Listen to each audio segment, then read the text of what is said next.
E aí, pessoal, aula sobre osciladores. Essa aula aí pertence tanto aos alunos da FATEC como os alunos da SEDUC. Eu, enquanto professor de física na SEDUC, e um professor de eletrônica especializada na FATEC. Serve para os dois conteúdos. Lembrando que na FATEC eles não viram essa matéria devido à ausência de aulas, de eletricidade, então vamos lá. O que são osciladores?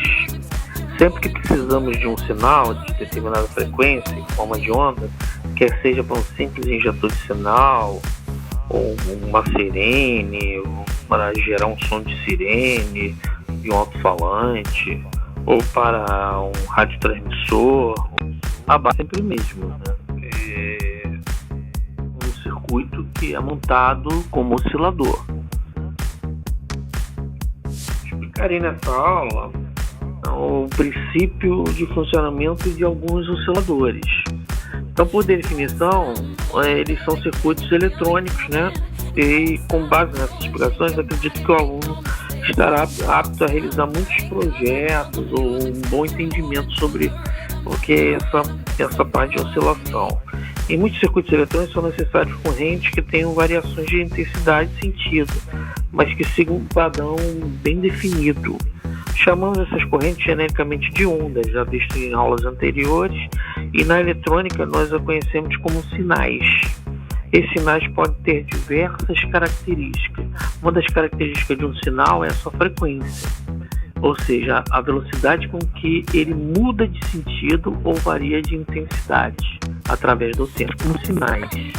Muitas vezes essa velocidade ela é medida em termos de variações por segundo, ou que a gente chama de hertz, representado pela letra Hz. Assim, podemos ter nos osciladores de áudio sinais que variam desde alguns hertz até milhares de hertz. Nós chamamos de circuitos de alta frequência, como por exemplo os rádios. Podemos ter sinais com frequências que vão desde algumas centenas de kHz até milhões de hertz ou megahertz. E esses circuitos eles geram ondas que favorecem o domínio sobre a onda. Uma das características desse sinal é a sua frequência, lembrando que a frequência é a quantidade de vezes que a onda muda, por segundo. Nessa apresentação nós vemos aí o espectro de frequência.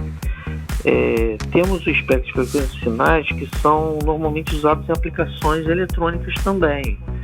Os sinais de frequência inferiores a 20.000 Hz são denominados de audiofrequência. Essa parte aí que vocês estão vendo, abaixo de 20.000 Hz.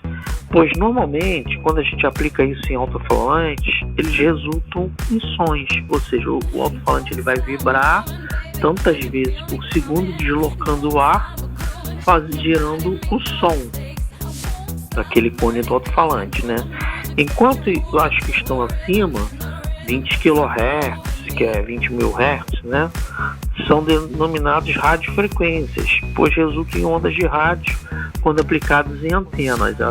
Essas frequências são usadas para a sintonia de rádios, tanto transmissores como rádios receptores. Utilizamos aí nesse espectro de frequência de sinal. Reparei que nós temos aí a onda de micro-ondas também, que está na faixa de 1 GHz até 100 GHz, ou seja, 1 bilhão de vezes por segundo. Outra característica importante de um sinal é o seu modo de variação. Podemos representar esse modo através de um gráfico que nos dá o que chamamos de forma de onda do sinal. Assim, se a corrente ou tensão que corresponde ao sinal aumentar, aumentando a intensidade lentamente, mas de forma linear, nós podemos diminuir também rapidamente. Teremos uma forma de onda conforme mostra a figura que veremos a seguir.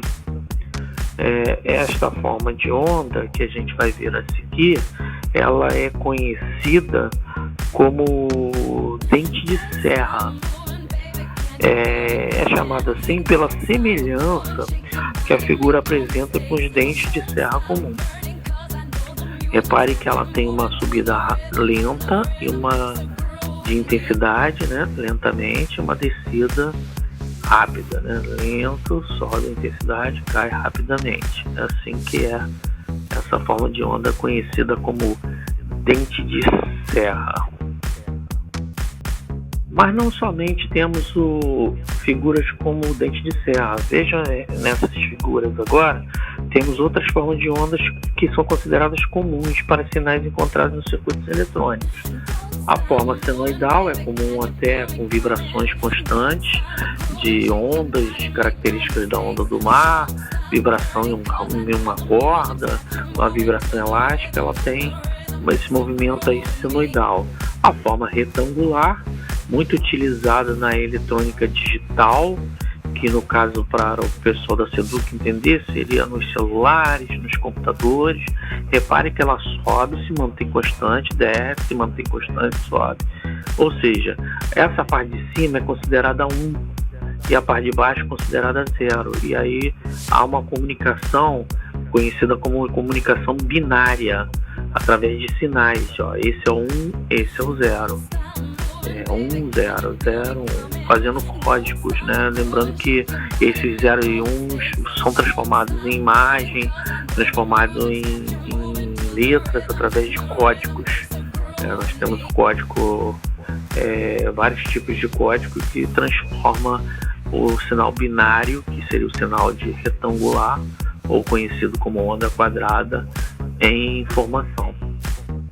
Nós também temos a onda triangular.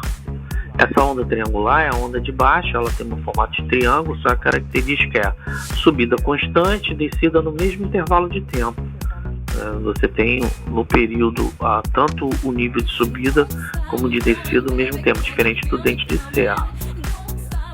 Como produzir essas ondas, essas oscilações naturalmente? Ao batermos em um copo, por exemplo, acabamos por excitar um circuito, um sistema, e gerando essa vibração, né? Esse circuito, podemos também fazer essa excitação através de um circuito feito com resistor e capacitor, que são componentes que o pessoal da SEDUC daqui a pouco vai ver. Um pulso, ou seja, uma batida, temos a produção de oscilações, nesse caso do copo. No entanto, essas oscilações tendem a diminuir gradualmente de intensidade, conforme mostra a figura aí da senoide, né?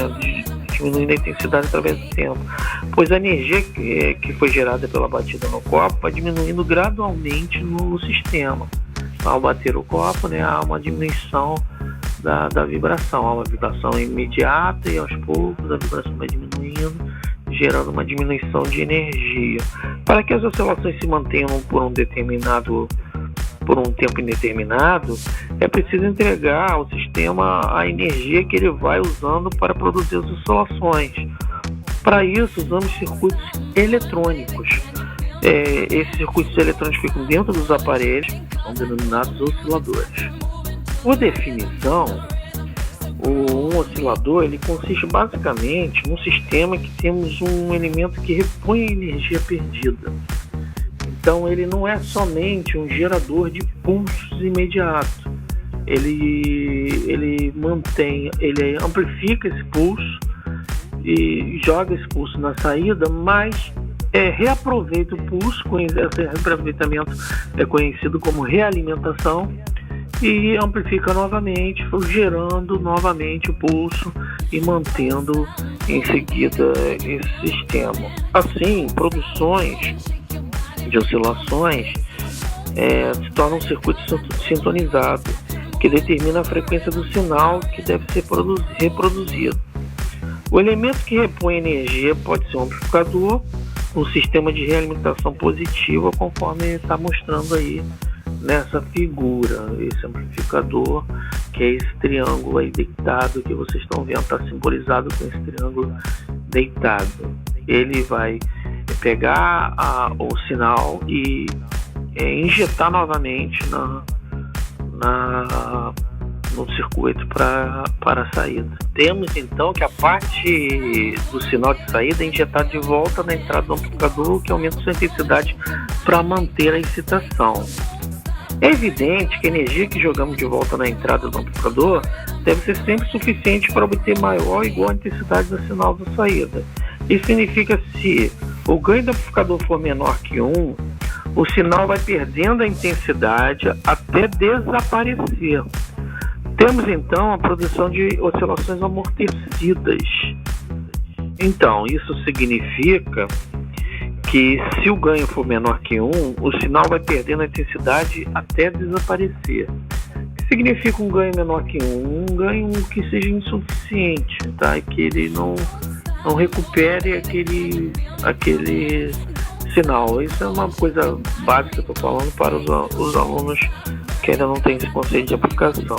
Se o ganho for maior que 1, obtemos a excitação suficiente para manter as oscilações e ainda sobra um pouco para ser usado externamente, ou seja, levado para etapas seguintes do aparelho.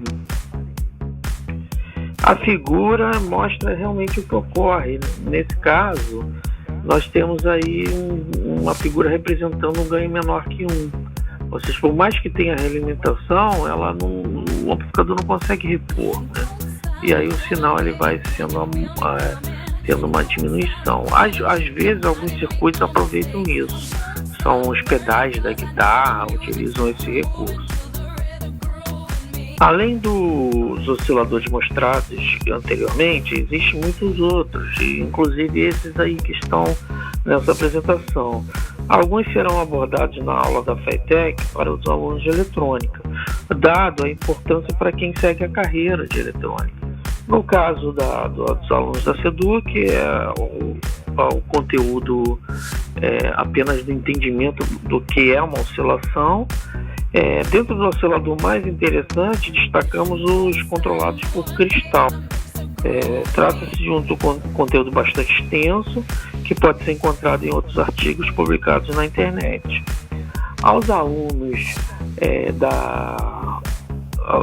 todos os alunos que se interessarem, digite na palavra oscilador na busca do Google e vai aparecer lá dezenas de artigos sobre o assunto. Aos alunos da FATEC continuaremos na próxima aula a partir desse ponto. Espero que tenham gostado. Um grande abraço. Bons estudos aí.